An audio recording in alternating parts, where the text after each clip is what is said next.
അവിടെ പോലും അസിസ്റ്റന്റ് ഡയറക്ടേഴ്സിന് ഭക്ഷണം കിട്ടില്ല, സമയം കിട്ടില്ല, ഇരുന്ന് കഴിക്കാൻ പോലുമുള്ള ഒരു സമയം കഴിക്കാത്തവരുണ്ടെന്ന് പറയുന്നുണ്ട്. നന്മയുള്ള ചില ഡയറക്ടേഴ്സ് മാത്രം പറയും കഴിച്ചിട്ട് ചെയ്താൽ മതി. എല്ലാം കഴിഞ്ഞിട്ടും ഈവൻ അവസാനം ഷൂട്ട് കഴിഞ്ഞിട്ട് പിന്നെയും എല്ലാവരെയും ബാറ്റ സെറ്റിൽ ചെയ്ത് വീട്ടിലേക്ക് വിടുമ്പം ഇവർ വണ്ടിക്കൂലി പോലും കിട്ടാതെ വീട്ടിലേക്ക് പോകണം. ഇവരുടെ അടുത്ത് സ്ട്രോങ് ആയിട്ട് ഇന്ന ടൈമിൽ വരണമെന്ന് പറയാൻ ഗട്ട്സ് ഉള്ള വളരെ ചുരുക്കം ആൾക്കാരെ നമ്മുടെ ഇൻഡസ്ട്രിയിലുള്ളൂ. വരാൻ ലേറ്റ് ആകുന്നത് അടക്കമുള്ള കാര്യങ്ങൾ, എല്ലാ ചീത്തവിളികളും കിട്ടുന്നത് ഡയറക്ഷൻ ഡിപ്പാർട്ട്മെൻറ്റിലെയും DOP ഇപ്പം ഫോട്ടോഗ്രാഫി ഡിപ്പാർട്ട്മെൻറ്റിൽ നിന്ന് പോലും അസിസ്റ്റന്റ് ഡയറക്ടേഴ്സിനെയാണ് ഒരാവശ്യമില്ലാതെ ചീത്തവിളി കേൾക്കുന്നത്.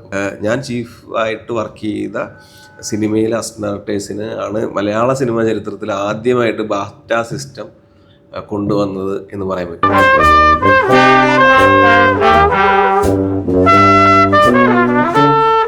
ഏകദേശം 16ഓളം സിനിമയിൽ ഇപ്പോൾ വർക്ക് ചെയ്തിട്ടുണ്ട്. അതിൽ അസിസ്റ്റന്റ് ഡയറക്ടറായിട്ട് വർക്ക് ചെയ്തിട്ടുണ്ട്, അസോസിയേറ്റ് ആയിട്ട് വർക്ക് ചെയ്തിട്ടുണ്ട്. അതായത് എഴുത്തുകാരൻ എന്നതിലുപരി അസിസ്റ്റന്റ് ഡയറക്ടറായിട്ട്, പിന്നീട് അസോസിയേറ്റ് ആയി ഏകദേശം 7ഓളം സിനിമകളിൽ ചീഫ് അസിസ്റ്റന്റ് ഡയറക്ടറായിട്ട് വർക്ക് ചെയ്തിട്ടുണ്ട്. അതിൻ്റെ ഒരു എക്സ്പീരിയൻസ് വെച്ചിട്ട് ചോദിക്കുകയാണ്, അസിസ്റ്റന്റ് ഡയറക്ടേഴ്സിന് കിട്ടേണ്ട റെസ്പെക്റ്റ് അല്ലെങ്കിൽ അവർക്ക് കിട്ടേണ്ട വേതനം, അവരുടെ ബുദ്ധിമുട്ടുകൾ എന്തൊക്കെയാണ് കണ്ടിരിക്കുന്നത്? റീസെൻ്റായിട്ട് നമ്മുടെ നജീം കോയ അദ്ദേഹം അതിനെപ്പറ്റി ഒന്ന് സംസാരിച്ചു. ഞാൻ ആകെ കേട്ടത് പുള്ളി സംസാരിക്കുന്നത് മാത്രമാണ് അസിസ്റ്റന്റ് ഡയറക്ടേഴ്സിനെ പറ്റി സംസാരിക്കുന്നത് കേട്ടത്. സത്യം നമുക്ക് ഭയങ്കര സന്തോഷം തോന്നി ആ ഒരു പുള്ളിയുടെ ഒരു സംസാരം അതിൽ നിന്നുണ്ടായി. പുള്ളിയുടെ കൂടെ വർക്ക് ചെയ്ത അസിസ്റ്റന്റ് ഡയറക്ടേഴ്സിനെ പറ്റി ആയിരിക്കും പറഞ്ഞത്. പക്ഷെ പൊതുവെ ഇത്രയും വർഷങ്ങൾ കഴിഞ്ഞ് ഞാൻ ഒരിക്കൽ പോലും കേട്ടിട്ടില്ല ഒരു ഡയറക്ടർ സംസാരിക്കുന്നതോ അല്ലെങ്കിൽ ഒരു പ്രൊഡ്യൂസർ സംസാരിക്കുന്നതോ അല്ലെങ്കിൽ അതിനുവേണ്ടിയുള്ള സംഘടന അസിസ്റ്റന്റ് ഡയറക്ടേഴ്സിൻ്റെ വേതനത്തിനെ പറ്റിയോ അങ്ങനെ സംസാരിക്കുന്നതൊന്നും കേട്ടിട്ടില്ല. ബാക്കി എല്ലാവർക്കും ബാറ്റ എന്ന് പറഞ്ഞ സമ്പ്രദായമുണ്ട്. എല്ലാ രീതിയിലുമുള്ള പല പല ഇതുണ്ട്. ആകെ നമ്മുടെ സംഘടന കൊടുക്കുന്നത് ഇതുപോലെ ഇൻഷുറൻസ് അങ്ങനെയുള്ള കുറച്ച് കാര്യങ്ങളാണ് കൊടുക്കുന്നത്. പക്ഷേ പല ആളുകളും വന്നിട്ട് പല പല ബുദ്ധിമുട്ടുകൾ ഇതിന് അനുഭവിക്കുന്നുണ്ട്. ഇത്ര നാളത്തെ എക്സ്പീരിയൻസ് വെച്ചിട്ട് അസിസ്റ്റന്റ് ഡയറക്ടറായിട്ട് വന്നപ്പോൾ മുതൽ കണ്ടതും നേരിട്ടതുമായിട്ടുള്ള ബുദ്ധിമുട്ടുകളും ഇപ്പം നിലവിൽ നടന്നുകൊണ്ടിരിക്കുന്നതുമായിട്ടുള്ള കാര്യങ്ങൾ ഒന്ന് പറഞ്ഞു കഴിഞ്ഞാൽ, ഏറ്റവും കൂടുതൽ ചൂഷണം സിനിമാ മേഖലയിൽ അനുഭവിക്കുന്ന വിഭാഗങ്ങളിൽ ഒരു വിഭാഗമാണ് അസിസ്റ്റന്റ് ഡയറക്ടേഴ്സ്. അതായത് ബാക്കി ഡിപ്പാർട്ട്മെൻറ്റിലെ ആളുകളെക്കാൾ കൂടുതൽ സിനിമ തുടങ്ങുന്നതിന് മാസങ്ങൾക്ക് മുന്നേ ഇവരുടെ ജോലി തുടങ്ങും. അതായത് ഇവർ ഇപ്പോൾ മലയാളത്തിലെ അസിസ്റ്റന്റ് ഡയറക്ടേഴ്സ് പ്രീ പ്രൊഡക്ഷൻ സ്റ്റേജിൽ താമസിക്കുന്നത് ഒരു ഫ്ലാറ്റിലോ അല്ലെങ്കിൽ ഒരു വില്ലയിലായിരിക്കും. അതിൽ തന്നെ ഒരു ചൂഷണം തുടങ്ങുകയാണ്. കാരണം എന്ന് വെച്ചാൽ അവരൊന്നിച്ച് താമസിക്കുന്ന സ്ഥലം തന്നെയാണ് അവരുടെ പണി ഇടം എന്ന് പറയുന്നത്. അതായത് അത് 24 മണിക്കൂറും ജോലി ചെയ്യേണ്ട ഒരു അവസ്ഥ ഉണ്ടാകുന്നുണ്ട്. അതിനുവേണ്ടി തന്നെയാണ് അവരുടെ വർക്ക് പ്ലേസ് തന്നെ അതായിരിക്കണം. ഇപ്പം ചെന്നൈയിലൊക്കെ ആണെങ്കിൽ ഒരു പ്രൊഡക്ഷൻ ഹൗസിനോ അല്ലെങ്കിൽ ഒരു ഡയറക്ടറിനോ അവരുടെ ഓഫീസുണ്ട്. താമസിക്കുന്ന സ്ഥലത്തു നിന്ന് രാവിലെ പോയി ഓഫീസിൽ പോകുന്ന പോലെ തന്നെ രാവിലെ നിശ്ചിത സമയത്ത് പോയി വൈകുന്നേരം ഇത്ര സമയത്തിനുള്ളിൽ പണി തീർത്ത് തിരിച്ച് അവരുടേതായ പേഴ്സണൽ സ്പേസിലേക്കും പേഴ്സണൽ ടൈമിലേക്കും. അതെ, എല്ലാ ജോലികളെ പോലെ തന്നെയാണ്. ഒരു നിശ്ചിത സമയമുണ്ട്, ഇത്ര സമയം ജോലി ചെയ്താൽ മതി. പ്രീ പ്രൊഡക്ഷൻ സ്റ്റേജിലാണ് പറയുന്നത്. അതിവിടെ ഇല്ല. ഇവിടെ 24 മണിക്കൂറും നമ്മളിപ്പോൾ പാതിരാത്രി 2 മണിക്ക് അസോസിയേറ്റ് ഡയറക്ടറോ വിളിച്ചിട്ടൊരു കാര്യം പറഞ്ഞാൽ ആ ജോലി ചെയ്യേണ്ട ഒരു അവസ്ഥ ഇവിടുത്തെ അസിസ്റ്റന്റ് ഡയറക്ടേഴ്സ് ഉണ്ട്. അത് സിനിമ എന്നുള്ള മാധ്യമം സ്നേഹിച്ച് വരുന്ന ആളുകളെ ചൂഷണം ചെയ്യുന്നൊരു കാര്യമാണ്. അങ്ങനെ പണിയെടുക്കുന്നത് മോശമാണെന്നല്ല പറയുന്നത്, പക്ഷേ അതിനൊരു ലിമിറ്റുണ്ട്. ഇവിടുത്തെ പല സിനിമകളിലെയും പ്രീ പ്രൊഡക്ഷൻ സ്റ്റേജ് ഭയങ്കര കുറവാണ്. ആ വർക്ക് പ്രഷർ അത്രയും സഹിക്കേണ്ടതും അത്രയും എഫേർട്ട് ഇടേണ്ടതും മെൻ്റലി ആണെങ്കിലും ഫിസിക്കലി ആണെങ്കിലും സ്ട്രെസ് അനുഭവിക്കുന്നത് ഈ അസിസ്റ്റന്റ് ഡയറക്ടേഴ്സാണ്. അത് കഴിഞ്ഞാൽ ഷൂട്ടിലേക്ക് വന്നു കഴിഞ്ഞാൽ ഇതുപോലെ തന്നെയാണ്. രാവിലെ ബാക്കിയുള്ള ആളുകൾ വരുന്ന പോലെ അല്ലെങ്കിൽ അതിനേക്കാൾ മുന്നേ അസിസ്റ്റന്റ് ഡയറക്ടേഴ്സ് റെഡിയായി നിൽക്കണം. അവർക്ക് പ്രോപ്പറായിട്ടുള്ളൊരു വാഹനം പോലും ഉണ്ടാവില്ല. ഇത് ഒരിക്കലും ഒരാളിങ്ങനെ പറഞ്ഞു കേട്ടിട്ടുണ്ട്. ഈ നമ്മുടെ അതിൻ്റെ വാൻ ഉണ്ടല്ലോ, ഇവർ പോകുന്ന അസിസ്റ്റന്റ് ഡയറക്ടേഴ്സ് ഒരു ട്രാവലർ ഒരാൾ പറഞ്ഞാണ്, പുള്ളി ഒരു അസിസ്റ്റന്റ് ഡയറക്ടർ ചോദിക്കണം, ചേട്ടാ സ്ഥലമില്ലല്ലോ കയറാൻ വേണ്ടി സ്ഥലം, നീ ഉള്ളിടത്ത് കയറി പോയാൽ മതി, അല്ല വല്ല നടന്നു പോരെന്ന് പറഞ്ഞ ഒരു സംഭവം ഉണ്ടായിട്ടുണ്ട്. അപ്പം രാവിലെ അവർ കുത്തി നിറച്ച് ഒരു വാനിൽ കൊണ്ട് ഇറക്കി വിടുന്ന മറ്റേ കാളക്കൂട്ടന്മാരെ പോലെ കൊണ്ട് സെറ്റിൽ ഇറക്കി വിട്ട് അവർ രാവിലെ വന്നപ്പോൾ തുടങ്ങി ഒരു ചായ കുടിക്കുന്നതിന് മുന്നേ അവർ ജോലി ആരംഭിക്കുകയാണ്. ഭക്ഷണം പോലും കഴിക്കാതെ ചെയ്യുന്നത്. അതെ ആരംഭിക്കുകയാണ്. ആർട്ട് ഡിപ്പാർട്ട്മെന്റ് നോക്കുന്ന AD അവിടെ എല്ലാ പ്രോപ്പർട്ടീസ് വന്നോ അല്ലെങ്കിൽ കാര്യങ്ങളെല്ലാം ഫോളോ അപ്പ് ചെയ്യുന്നു. കോസ്റ്റ്യൂമിൻ്റെ ആൾ ആ രീതിയിൽ ഓടുന്നു. ചില സെറ്റുകളിൽ ഈ കോസ്റ്റ്യൂമിൻ്റെ ആണെങ്കിലും ആർട്ടിൻ്റെ ആണെങ്കിലും ഒരു ആർട്ട് ബോയോ അല്ലെങ്കിൽ കോസ്റ്റ്യൂം അസിസ്റ്റന്റോ ചെയ്യുന്ന ജോലി പോലും അസിസ്റ്റന്റ് ഡയറക്ടേഴ്സ് ചെയ്യേണ്ടി വരും. അത് മോശമാണെന്നല്ല ഞാൻ പറയുന്നത്. ബട്ട് അതൊന്നും അവർ ചെയ്യുന്ന ജോലിയല്ല, അവരൊരു കോർഡിനേറ്ററാണ് ശരിക്കും. പക്ഷെ ഇഷ്ടം കൊണ്ട് അങ്ങ് ചെയ്യുന്നതായിരിക്കാം, ഒരു പാഷനാണ്. പക്ഷെ ആ പാഷനിൽ ഉപരിയായിട്ട് 1-2 സിനിമകൾ കഴിയുമ്പോൾ ഇതൊരു ചൂഷണം തന്നെയാണ്. അതൊരു പോയിന്റാണ്, ചൂഷണം തന്നെയാണത്. അതേസമയം കൃത്യമായി മാറ്റം മേടിക്കുന്ന തൊഴിലാളി സംഘടനയിൽപ്പെട്ട ആളുകൾ അവിടെ പണിയെടുക്കാതെ മാറിയിരിക്കുന്നുണ്ട്. അവിടെയാണ് ഇവിടെ കൃത്യമായ വേതനം പോലും ഇല്ലാതെ ഒരു കൃത്യമായ, അതാണ് ഏറ്റവും പ്രധാനപ്പെട്ട ഒരു വിഷമം. ഇതൊക്കെ സഹിക്കാമെങ്കിലും ഒരു വേതനം എന്ന് പറഞ്ഞ സാധനം. അതെ, അതില് ഞാൻ അസിസ്റ്റന്റായിട്ട് വർക്ക് ചെയ്തതിൽ എനിക്ക് വളരെ 16 സിനിമകൾ വർക്ക് ചെയ്തതിൽ വളരെ ചുരുങ്ങിയ പ്രൊഡക്ഷൻ ഹൗസിൽ നിന്ന് മാത്രമാണ് പ്രോപ്പറായിട്ടുള്ള പൈസ കിട്ടിയിട്ടുള്ളൂ. അത് അസിസ്റ്റന്റ് ഡയറക്ടർ ആയ സമയത്തും അസോസിയേറ്റ് ആയിരുന്ന സമയത്തും ചീഫ് അസോസിയേറ്റ് ഡയറക്ടറായ സമയത്ത് പോലും നമുക്ക് പറഞ്ഞ വേതനം തരാതെ പറ്റിക്കപ്പെട്ട അല്ലെങ്കിൽ നമ്മൾ ലിറ്ററലി ചതിച്ച പ്രൊഡ്യൂസേഴ്സ് വരെയുണ്ട്. അത് മലയാളത്തിലെ മുൻനിര പ്രൊഡക്ഷൻ ഹൗസുകളിൽ നിന്നാണ് ഈ ചൂഷണം അനുഭവിച്ചത്. അപ്പോൾ അവർ പറയുന്ന കാരണം എന്താണ്? നിങ്ങൾ ഈ അസിസ്റ്റന്റ് ഡയറക്ടേഴ്സിലെ അസോസിയേറ്റ് ഈ ഡയറക്ഷൻ ഡിപ്പാർട്ട്മെന്റിനെ മാത്രം ഒഴിവാക്കി, അതെന്തുകൊണ്ടാണ്? അത് പറ്റുമെന്നുള്ളതുകൊണ്ടാണ്. ഞാൻ പറഞ്ഞല്ലോ, ഈ ഒരു സിനിമ സംഭവിക്കുന്നതിന് അല്ലെങ്കിൽ ഷൂട്ട് തുടങ്ങുന്നതിന് മാസങ്ങൾക്ക് മുന്നേ തുടങ്ങുന്ന ജോലിയാണ്. ആ ജോലി ചെയ്ത് വരുമ്പോൾ തന്നെ ഇവരുടെ ഒരു അടിമകളെ പോലെയാണ് ഇവർ ട്രീറ്റ് ചെയ്യുന്നത്. ഒരു യാതൊരു ടെക്നീഷ്യൻസിന് കൊടുക്കുന്ന ഒരു വില പോലും ഇല്ലാതെ അവരുടെ വീട്ടിലെ ജോലിക്കാരെ പോലെ ട്രീറ്റ് ചെയ്യുന്ന പ്രൊഡ്യൂസേഴ്സ് ഇവിടെ ഉണ്ട്. ഏറ്റവും കൂടുതൽ സമയം ഒരു സിനിമയ്ക്ക് വേണ്ടി സ്പെൻഡ് ചെയ്യുന്നത് ഇവർ തന്നെയാണ്. അത് തന്നെ പറഞ്ഞത്. അപ്പം രാവിലെ ഞാൻ അതിലേക്ക് വരുന്നത്, രാവിലെ വന്ന് ഇറങ്ങിക്കഴിഞ്ഞാൽ ബ്രേക്ക്ഫാസ്റ്റ് പ്രോപ്പറായിട്ട് കഴിക്കാൻ സമയമില്ല. ഇപ്പം പല ഡിപ്പാർട്ട്മെൻറ്റ് നോക്കുന്ന അസിസ്റ്റന്റ് ഡയറക്ടേഴ്സ് ഉണ്ടല്ലോ. ഉദാഹരണത്തിന് കോസ്റ്റ്യൂമും മേക്കപ്പും നോക്കുന്ന ഒരു അസിസ്റ്റന്റ് ഡയറക്ടറുണ്ട്. അവനാണ് ആർട്ടിസ്റ്റിനെ റെഡിയാക്കേണ്ടത്. അവൻ ആർട്ടിസ്റ്റിൻ്റെ അടുത്ത് പോകുമ്പോൾ ഈ ആർട്ടിസ്റ്റിൻ്റെ ബിഹേവിയർ പോലും ഭയങ്കരമായ ഇതേപോലെ അടിമയെ കാണുന്ന പോലെ കാണുന്ന ആൾക്കാർ. ഇപ്പം ഉദാഹരണത്തിന് ഡയറക്ടർ DOP പറയാണ് എനിക്ക് 8 മണിക്ക് ഷോട്ട് എടുക്കണം എന്ന് പറയുമ്പോൾ ഈ ആർട്ടിസ്റ്റ് വന്നിരിക്കുന്ന 7:45 അവൻ്റെ റിപ്പോർട്ടിംഗ് ടൈം കൊടുത്തിരിക്കുന്ന 7 മണിക്കായിരിക്കും. അപ്പം ഈ പ്രൊഡക്ഷൻ കൺട്രോളർ അല്ലെങ്കിൽ പ്രൊഡക്ഷൻ എക്സിക്യൂട്ടീവ് പ്രോപ്പറായിട്ട് ഇവരുടെ അടുത്ത് സ്ട്രോങ് ആയിട്ട് ഇന്ന ടൈമിൽ വരണമെന്ന് പറയാൻ ഗട്ട്സ് ഉള്ള വളരെ ചുരുക്കം ആൾക്കാരെ നമ്മുടെ ഇൻഡസ്ട്രിയിലുള്ളൂ. കാരണം അവരെ ഒന്ന് സൂചിപ്പിച്ച് നിർത്തേണ്ട ആവശ്യം അവരുടെയും കൂടെ ആവശ്യമാണ് പല രീതിയിലും. അപ്പോൾ അതുകൊണ്ട് അവർ ലേറ്റ് ആയി കഴിഞ്ഞാൽ പോലും അവർ പല കാരണങ്ങൾ കൊണ്ടുവന്ന് എങ്ങനെയെങ്കിലും കൊണ്ട് ലൊക്കേഷനിൽ എത്തിക്കുകയും അസിസ്റ്റന്റ് ഡയറക്ടേഴ്സിനെ ഏൽപ്പിക്കുകയും ചെയ്യും. ഇനി നിങ്ങളുടെ ജോലിയാണ് എന്നുള്ളത്. അപ്പോൾ തന്നെ ഡയറക്ടറും ക്യാമറമാനും ഈ അസിസ്റ്റന്റ് ഡയറക്ടറിനോട് പ്രഷർ കൊടുത്തുകൊണ്ടിരിക്കുകയാണ്. 8 മണിക്ക് ഷോട്ട് വേണം. അപ്പോൾ ഈ അസിസ്റ്റന്റ് ഡയറക്ടർ പോയിട്ട് അവിടുത്തെ ആക്ടറെ അടുത്ത് പറയുന്നത്, സാറേ അല്ലേ ചേട്ടാ റെഡി ആവാൻ പറഞ്ഞു കഴിഞ്ഞാൽ ഒരു ചായ കുടിച്ചിട്ട് ചെയ്യാം എന്ന് പറഞ്ഞിട്ട് അവർ കഥ പറഞ്ഞ് ചായ കുടിച്ച് സിഗരറ്റ് വലിച്ച് അല്ലെങ്കിൽ തലേ ദിവസം നടന്ന വെള്ളടി കമ്പനിയുടെയോ അല്ലെങ്കിൽ തലേ ഷൂട്ടിൻ്റെയോ കാര്യങ്ങൾ പറഞ്ഞ് ആർമാദിച്ചുകൊണ്ടിരിക്കുകയാണ് പതിവ്. ഞാൻ പലപ്പോഴും പഴയ ആർട്ടിസ്റ്റുകളുമായിട്ട് ശരിക്കും വഴക്കുണ്ടാക്കിയിട്ടുണ്ട്.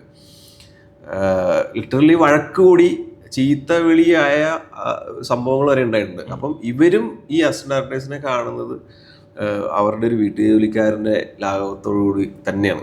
അപ്പം ഇവർ വരാൻ ലേറ്റ് ആകുന്നത് അടക്കമുള്ള കാര്യങ്ങൾ, എല്ലാ ചീത്ത വിളികളും കിട്ടുന്നത് ഡയറക്ഷൻ ഡിപ്പാർട്ട്മെൻറ്റിലെയും DOP ഇപ്പം ഫോട്ടോഗ്രാഫി ഡിപ്പാർട്ട്മെൻറ്റിൽ നിന്ന് പോലും അസിസ്റ്റന്റ് ഡയറക്ടേഴ്സിനെയാണ് ഒരാവശ്യമില്ലാതെ ചീത്തവിളി കേൾക്കുന്നത്. അപ്പം അതും ഒരു വർക്ക് പ്രഷറാണ്. രണ്ടാമത് ഉച്ചയ്ക്ക് ബ്രേക്കിന് ടൈം, എല്ലാവർക്കും 1 മണിക്കൂർ ബ്രേക്ക് ഇവിടുത്തെ സംഘടനകളെല്ലാം പറഞ്ഞിരിക്കുന്നത്. 1 മണിക്കൂർ കൃത്യമായി ഉച്ചഭക്ഷണത്തിന് ശേഷം ബ്രേക്ക് എടുക്കണം എന്നുള്ളത്.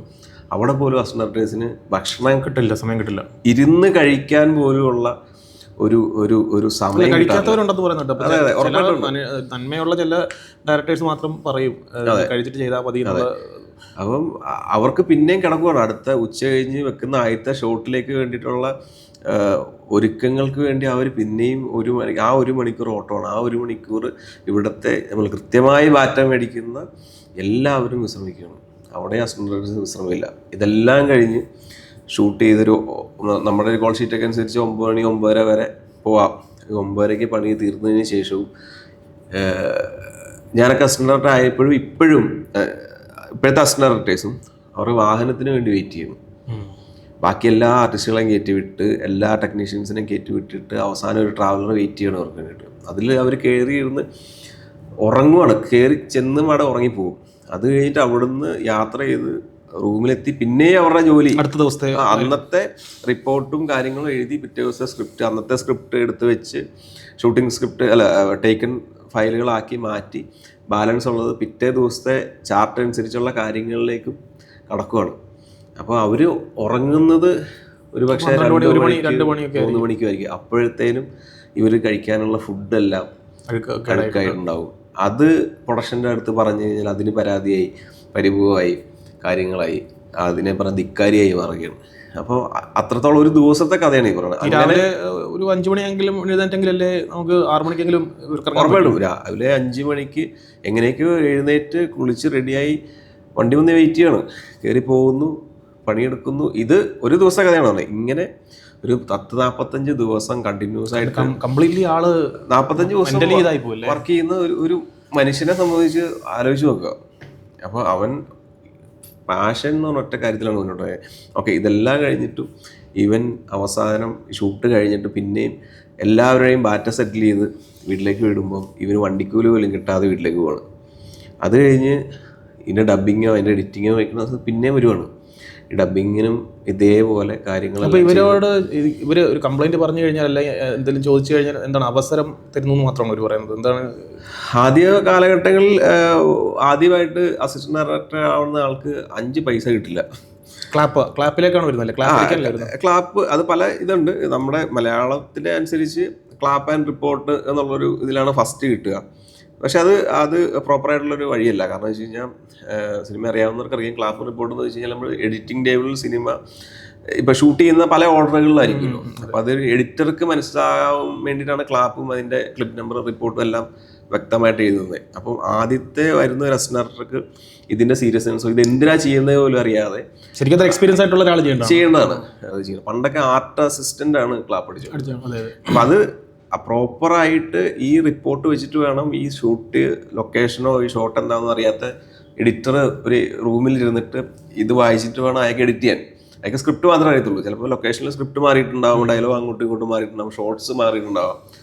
അപ്പം അത് ഒരു പുതിയ ഒരാളെ ഏൽപ്പിക്കുകയാണ് ഇവിടെ. അതോടുകൂടി അവൻ ആ ക്ലാപ്പുമായി ക്യാമറയുടെ ഫ്രണ്ടിൽ ചെല്ലുകയും പിന്നെ അവിടെ നിൽക്കുന്ന ലൈറ്റ് ബോയ് അടക്കമുള്ള ആളുകൾ കളിയാക്കലുകളും ബുള്ളിങ്, ഇവൻ്റെ മെക്കിട്ട് കയറലാണ്. പിന്നെ ഒരാവശ്യമില്ല. ഇവന് ലെൻസിനെ പറ്റി ധാരണയില്ല, എവിടെയാണ് ക്ലാപ്പ് അടിക്കേണ്ടതെന്ന് അറിയത്തില്ല.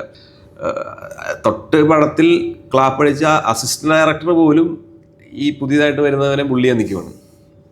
ഇങ്ങനെയൊക്കെയാണോ ചെയ്യണേ? ഒരു സിനിമയിൽ അതിൻ്റെ ആർട്ട് ഡയറക്ടറായിട്ട് ഇപ്പോൾ നാഷണൽ അവാർഡ് കിട്ടിയ ആർട്ട് ഡയറക്ടറാണ് ഇപ്പോൾ അദ്ദേഹം. അതിൻ്റെ ആർട്ട് ഡയറക്ടർ ഞങ്ങൾ ഭയങ്കര കമ്പനിയായിരുന്നു. ഞാൻ ആർട്ട് നോക്കണ അസിസ്റ്റന്റ് ഡയറക്ടറായിരുന്നു. സിനിമയുടെ ആദ്യത്തെ ദിവസം, ഷൂട്ടിൻ്റെ ആദ്യത്തെ ദിവസം ഞാനും അയാളും മട്ടാഞ്ചേരിയിലെ ഒരു തെരുവിൽ വെച്ച് ഭയങ്കരമായ വഴക്കിട്ടൊരു സംഭവമുണ്ട് ഒരു ഷോട്ടിന് വേണ്ടിയിട്ട്. അങ്ങോട്ടും ഇങ്ങോട്ടും ശരിക്കും പറഞ്ഞാൽ ഒരു കയ്യാങ്കളിയിലേക്ക് പോലും എത്തി. അതിനുശേഷം ഇതുവരെ എനിക്ക് തോന്നുന്നു 8-9 വർഷം ഇതുവരെ ഞങ്ങൾ മിണ്ടിയിട്ടേ ഇല്ല.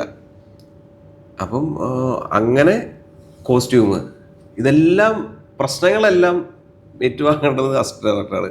എന്നാൽ പൈസയുടെ ഇതിന്റെ ഒപ്പം തന്നെ ചെയ്യുന്ന ചില തെറ്റുകളും ഉണ്ട്. ഇവര് കണ്ടിന്യൂറ്റി പ്രശ്നങ്ങൾ, ഇതിന്റെ വഴക്ക് മൊത്തം ചീഫിന്റെ വഴക്ക് അല്ല. ഞാൻ പറഞ്ഞ ഇത് ഒരു സൈഡിൽ നിൽക്കുമ്പോൾ വളരെ ലാഭത്തോടുകൂടി ഈ ജോലി കൈകാര്യം ചെയ്യുന്നുള്ളൂ, ഇല്ലാന്ന് ഞാൻ പറയുന്നില്ല. അത് പൂർണ്ണമായിട്ടും എല്ലാ അസിസ്റ്റന്റ് ഡയറക്ടേഴ്സും ഗംഭീരമായിട്ട് പണിയെടുക്കുന്ന ആൾക്കാരെന്നല്ല പറഞ്ഞത്. ആ കൂട്ടത്തിലും ഉണ്ട്, ഉടായ്പായിട്ട് ചെയ്യുന്ന ആൾക്കാരും ഉണ്ട്. പക്ഷെ ഞാൻ പറഞ്ഞത് മിനിമം ഒരു 2-3 സിനിമകൾ അസിസ്റ്റ് ചെയ്യുന്ന അസിസ്റ്റന്റ് ഡയറക്ടേഴ്സിനെ അവരൊരു നല്ല ടെക്നീഷ്യനായിട്ട് കണ്ട് അവർക്ക് വേണ്ട വേതനം ഇവിടെ കൊടുക്കേണ്ട ആവശ്യമാണ്. നിരന്തരമായി നമ്മളുടെ സർക്കിളിൽ പറയുന്ന ഒരു കാര്യമാണ് ഈ ബാക്കിയുള്ള ഡിപ്പാർട്ട്മെന്റിലെ ആളുകളെ പോലെ തന്നെ ഇവർക്ക് ഒരു ബാറ്റ സിസ്റ്റം കൊണ്ടുവരണം എന്നുള്ളത്. സാലറി ഒരു മിനിമം സാലറി വെച്ചതിന് ശേഷം ഡെയിലി ബാറ്റ, അത് പ്രീ പ്രൊഡക്ഷന് വേണം, പ്രൊഡക്ഷന് വേണം, പോസ്റ്റ് പ്രൊഡക്ഷൻ വേണം. എത്ര ദിവസം നിൽക്കുന്നു അത്രയും പെർ ഡേ ഉള്ള ബാറ്റ അത് കൊടുത്താൽ പോലും ഇവർക്ക് നഷ്ടമില്ല. കാരണം വെച്ചാൽ ഇവർ 24 മണിക്കൂർ വർക്ക് ചെയ്യണം. ഞാൻ കഴിഞ്ഞ ഒരു വർക്കിൽ ഇങ്ങനെ നമ്മുടെ സുഹൃത്തുക്കളൊക്കെ തന്നെയാണ്. അപ്പോൾ എല്ലാവരോടും സംസാരിച്ചപ്പോൾ അതിൻ്റെ പ്രൊഡക്ഷൻ ഹൗസ് തീരുമാനിച്ചു ഈ പ്രാവശ്യം എല്ലാവർക്കും ബാറ്റ അസോസിയേറ്റിന് ബാറ്റ കൊടുക്കാമെന്ന് തീരുമാനിച്ചു. അത് നമ്മൾ ചെയ്തതെന്ന് വെച്ചാൽ അവർക്കൊരു ടോട്ടൽ എമൗണ്ട് നമ്മൾ ഫിക്സ് ചെയ്തിട്ടുണ്ടായിരുന്നു. അതിൽ നിന്ന് നമ്മൾ ഡിവൈഡ് ചെയ്ത് ഒരു ദിവസം ഇത്ര രൂപ എന്നുള്ള രീതിയിൽ നമ്മൾ 4 ദിവസം കൂടുമ്പോൾ പ്രോപ്പറായിട്ട് ബാക്കിയുള്ള ടെക്നീഷ്യൻസിന്, അതായത് ലൈറ്റ് യൂണിറ്റിനോ ക്യാമറ ഡിപ്പാർട്ട്മെന്റിനോ മേക്കപ്പ് ഡിപ്പാർട്ട്മെന്റിനോ കയറുന്ന പോലെ തന്നെ ബാറ്റ അസിസ്റ്റന്റ് ഡയറക്ടറിന് കയറുകയാണ്. മലയാള സിനിമ ചരിത്രത്തിൽ ആദ്യമായിട്ടാണ് ദീപു കരുണാകരൻ്റെ കീഴിലുള്ള ലെമൺ പ്രൊഡക്ഷൻ എന്ന് പറഞ്ഞിട്ട് തിരുവനന്തപുരം ബേസ് ചെയ്തിട്ടുള്ള പ്രൊഡക്ഷൻ ഹൗസാണ് അത് ചെയ്തത്. ശ്രീനാഥവാസി നായകനായ ക്രെഡിറ്റ് സ്കോർ എന്ന് പറഞ്ഞ സിനിമയ്ക്കാണ് ചെയ്തത്. അപ്പോൾ അതുകൊണ്ട് എനിക്ക് അഭിമാനത്തോടു കൂടി പറയാൻ പറ്റും, ഞാൻ ചീഫായിട്ട് വർക്ക് ചെയ്ത സിനിമയിലെ അസിസ്റ്റന്റ് ഡയറക്ടേഴ്സിന് ആണ് മലയാള സിനിമാ ചരിത്രത്തിൽ ആദ്യമായിട്ട് ബാഫ്റ്റ സിസ്റ്റം കൊണ്ടുവന്നത് എന്ന് പറയാൻ പറ്റും. അത് എൻ്റെ മാത്രം കഴിവല്ല, അത് പ്രൊഡക്ഷൻ ഹൗസ് എടുത്ത തീരുമാനം കൂടെയായിരുന്നു. കാരണം നമ്മൾ പറഞ്ഞു, പക്ഷെ അവർ അക്സെപ്റ്റ് ചെയ്യാന്നുള്ളൊരു കാര്യമാണ്. അതെ, നമ്മൾ കുറേ നാളായിട്ട് ഇത് പലരിടത്തും സംസാരിക്കുന്നുണ്ട്, സംഘടനയുടെ തലപ്പത്തുള്ള ആൾക്കാരോടൊക്കെ നമ്മൾ ഡിസ്കസ് ചെയ്യുന്നുണ്ട്. അപ്പോൾ അവർ പറയുന്നത് ഇവർ ഇന്റേണലി ഡിസ്കസ് ചെയ്യുന്ന കാര്യമാണ്, പ്രൊഡ്യൂസേഴ്സ് ഇത് സമ്മതിക്കുന്നില്ല എന്നുള്ളത്. അതുപോലെ ഇത് ഫെഫ്ക സംഘടനയെ തന്നെ ഇത് കുറേ നാളായിട്ട് ചർച്ച ചെയ്തുകൊണ്ടിരിക്കുക. അപ്പോൾ കഴിഞ്ഞ ദിവസം നമ്മുടെ ഒരു സുഹൃത്ത് പറഞ്ഞു, അവരുടെ ഗ്രൂപ്പിൽ ഇതിനെപ്പറ്റി ഡിസ്കഷൻ നടന്നു കഴിഞ്ഞപ്പോഴത്തേക്ക് പലരും ഇതിനെ റെസ്പോണ്ട് ചെയ്ത് അവസാനം സോഹൻ സീനില്ല പുള്ളി എന്തെങ്കിലും ഒരു മറുപടി പറയണമെന്ന് പറഞ്ഞപ്പോൾ സോഹൻ ചേട്ടൻ അതിൽ പറഞ്ഞിട്ടുണ്ടായിരുന്നു, അതിപ്പം ഡിസ്കഷനിൽ വന്നിട്ടുണ്ട്, അതിനെപ്പറ്റിയുള്ള ഒരു എഗ്രിമെന്റും കാര്യങ്ങളും എങ്ങനെയൊക്കെയാണ് ചെയ്യേണ്ടെന്ന കാര്യങ്ങളൊക്കെ സംസാരിക്കുന്നുണ്ടെന്ന് പറഞ്ഞിട്ടുണ്ട്. പക്ഷേ അത് എത്രമാത്രം ഇനി പ്രാവർത്തികമാണെന്ന് നമുക്ക് ഇത് നമ്മൾ രഞ്ജി പണിക്കർ സാറൊക്കെ ആയിട്ട് നമ്മൾ വർഷങ്ങളായിട്ട് നമ്മളിങ്ങനെ സൗഹൃദ സംഭാഷണത്തിനിടയ്ക്കും അല്ലെങ്കിൽ ഒരു പേഴ്സണൽ സ്പേസിലും നമ്മൾ സംസാരിക്കുന്ന കാര്യമാണ്. അപ്പം അന്നൊട്ടൊക്കെ ഇത് സംഘടനയിൽ ചർച്ച നടക്കുന്നുണ്ടെങ്കിൽ പോലും ഇത് അക്സെപ്റ്റ് ചെയ്യേണ്ട പ്രൊഡ്യൂസേഴ്സാണ്. അവരിത് അംഗീകരിക്കുന്നില്ല. അതെന്തുകൊണ്ട് അംഗീകരിക്കുന്നില്ല എന്നുള്ളതാണ് ഭയങ്കര. ചിലർ പറയുന്നത് ചോദിച്ചു കഴിഞ്ഞാൽ നിനക്ക് താല്പര്യമുണ്ട് വർക്ക് ചെയ്താൽ മതി, പൊക്കോളെന്ന് പറയുന്ന ചില പ്രൊഡ്യൂസേഴ്സും കൺട്രോളർമാരും സംവിധായകരും വരെയുണ്ട്. നിനക്ക് പറ്റുമെങ്കിൽ നിൽക്കുക, ഇത് അവസരമാണ്, വേണമെങ്കിൽ നിൽക്കുക. ആ കാലഘട്ടമൊക്കെ കഴിഞ്ഞു.